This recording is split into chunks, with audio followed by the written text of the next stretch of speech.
La technique et la mécanique vous intéressent? Vous êtes une personne minutieuse, organisée, précise et patiente? Une bonne représentation spatiale et une habileté manuelle font également partie de vos qualités?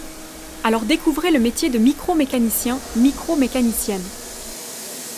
Les micromécaniciens et les micromécaniciennes fabriquent et testent des outils ou étampes permettant de produire industriellement des composants de très haute précision. Ils ou elles réalisent également eux-mêmes certaines de ces petites pièces.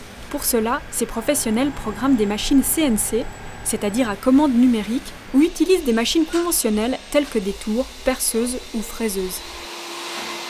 Les micromécaniciens travaillent en atelier, principalement dans l'industrie horlogère, mais ils trouvent aussi des débouchés dans l'électronique, l'optique, l'aéronautique ou encore le médical. Lors de leur formation, ils choisissent l'une des orientations suivantes: fabrication de pièces sur machine CNC, décolletage, prototype ou étampe et moule.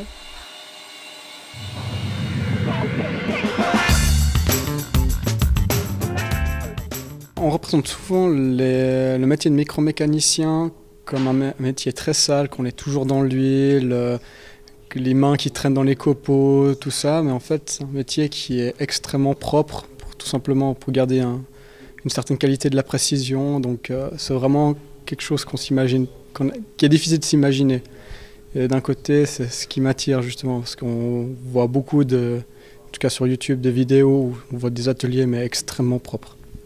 Je me suis rapproché de ce métier parce que j'ai vu que ça concrétisait tout ce que je ne savais pas encore, tout ce qui était technique, comment ça marche. Je suis quelqu'un de très curieux. La première fois que j'ai visité un atelier de micromécanique, j'ai été impressionné par le fait que ces machines arrivaient à découper de manière très précise la matière et former des pièces d'une précision assez incroyable. On peut dire à la machine de faire un rayon, de faire un carré, n'importe quoi. Enfin, c'est à nous de décider.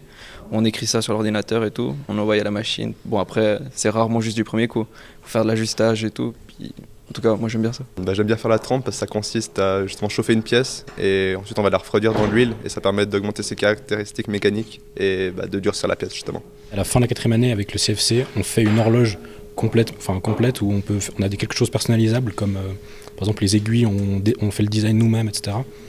Et à la fin, on part, quand on part avec le CFC, on part avec l'horloge en même temps.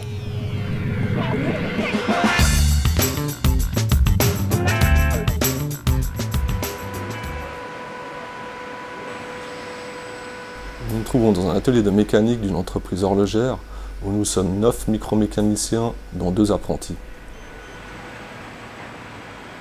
Donc on reçoit un dessin technique, donc un projet qui est sous forme de dessin technique qu'on traduit, qu'on reporte sur un système informatique FAO, fabrication assistée par ordinateur, qui sera transféré dans la machine pour réaliser la pièce qui est demandée. Après, donc on débite la matière, au diamètre voulu, la matière qu'il faut pour pouvoir réaliser cette pièce. On va sur la machine, on monte les outils qui sont nécessaires pour réaliser cette pièce.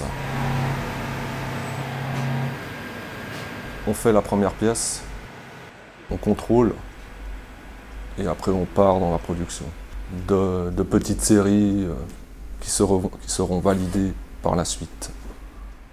Donc on contrôle la pièce ou par rétroprojecteur, ou pied à coulisse, ou micromètre.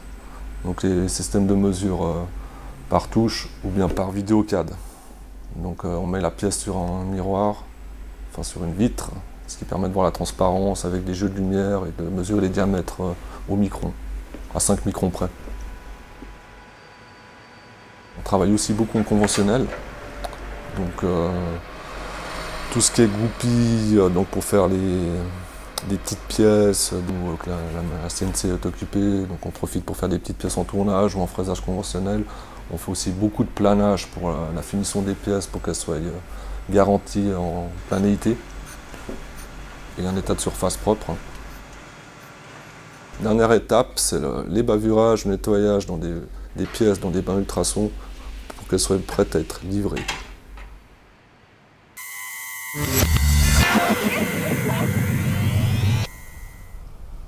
On se trouve ici dans une manufacture d'horlogerie qui compte environ 1200 collaborateurs. Moi, je travaille dans l'atelier de mécanique. Principalement, je fabrique des outillages et des posages.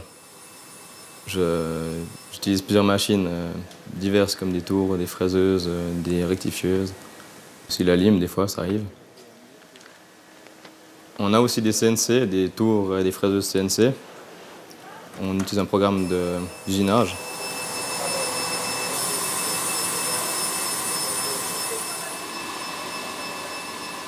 On utilise un fichier en DXF qui va nous faire le programme de l'usinage de la pièce qu'on envoie sur la machine. Et sur la machine, on va monter nos outils, régler nos outils, puis lancer le programme. Et le reste de notre travail, c'est aussi d'aller mesurer les cotes, contrôler les pièces. Quand on a une cote qui n'est pas correcte, on modifie dans les paramètres de la machine. Décolletage, le principe, c'est de charger la matière, donc les pièces cylindriques, dans une décolleteuse. On va écrire son programme, on va régler tous nos outils, nos burins, alésés et autres. Le but, c'est que ça fasse les pièces en série. Et on a souvent un chargeur au début de la décolleteuse qui charge à chaque fois la pièce. Là, c'est une ancienne décolleteuse à cam. Là, c'est la pièce qui tourne et les outils qui sont fixes. Les micromécaniciens qui travaillent sur les étampes, donc qui fabriquent des étampes, le principe c'est qu'on découpe avec l'aide d'un poinçon et d'une matrice. C'est des outils à découper, donc pour découper les roues et autres. Et la plupart des outils sont finis à la main en rodage, donc en appliquant de la pâte démontée et en frottant. Pour enlever des couches qui sont vraiment légères, quelques microns dans la matière. Quel que soit le domaine, le micromécanicien il contrôle toutes ces pièces, il les mesure. Il mesure si les codes correspondent au plomb. Pour ça, on utilise des instruments de mesure comme des pieds à coulisses, micromètres, comparateurs. Puis le contrôle visuel aussi de la surface de la pièce, si elle est propre. Comme ici, nous réalisons aussi des prototypes. On travaille aussi bien sur l'ordinateur que sur les machines, qu'à l'établi. On est debout, assis, on va partout dans l'atelier.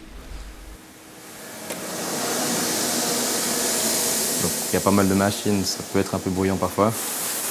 Il ne faut pas avoir trop peur de se salir les mains non plus parce que des fois on travaille un peu dans l'huile. C'est un métier technique, il faut être habile de ses doigts, aimer ça, aimer travailler dans la précision et dans la propreté pour sortir des pièces irréprochables. Il faut être minutieux, être manuel, aimer la mécanique. On travaille aussi des fois dans le millième de millimètre. Donc c'est important d'être bien organisé, bien structuré dans son travail. Dans le secteur où je me trouve, donc les prototypages, les avantages, c'est qu'on touche à tout. Et on est totalement autonome en fait. Et ce qui est agréable dans ce métier, c'est qu'on peut voir, on part d'une feuille blanche, enfin d'une feuille de papier avec un dessin dessus. Et après, on ressort une pièce réelle. On travaille aussi sur beaucoup de matériaux différents, surtout dans l'horlogerie. Donc les métaux précieux, et puis des différents, donc l'inox, l'acier, le laiton. Moi, j'ai travaillé ici de la nacre, de la fibre de carbone. L'avantage principal de ce métier, pour moi, c'est la variété. On travaille sur beaucoup de machines différentes, des tours, des fraiseuses, des rectifications, de l'affûtage d'outils. Les inconvénients dans ce métier, dans certains cas, dans certains ateliers, c'est le bruit. Et on travaille un petit peu dans l'huile. Derrière les machines, on a de l'huile ou de l'eau blanche. Donc c'est des produits lubrifiants qui permettent de refroidir les outils. Et c'est les seuls inconvénients que je vois. Moi, je vois pas tellement d'inconvénients. Peut-être mis à part des fois des délais qu'on doit tenir, qui sont un petit peu pas trop faciles à tenir. Alors la mécanique, c'est quand même un domaine qui est constamment en évolution, comme les imprimantes 3D ou des usinages laser.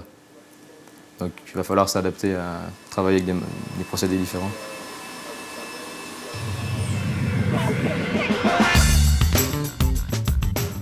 Je fais ce métier parce que j'ai toujours aimé bricoler depuis tout petit à la maison et que ça fait quand même longtemps que j'aime l'horlogerie. Donc c'est un métier qui faisait la liaison entre mes deux passions. Dans ce métier, ce qui est bien, c'est que nous voyons ce que nous fabriquons dans les magazines ou dans les foires de bal ou sur les panneaux publicitaires et c'est très valorisant.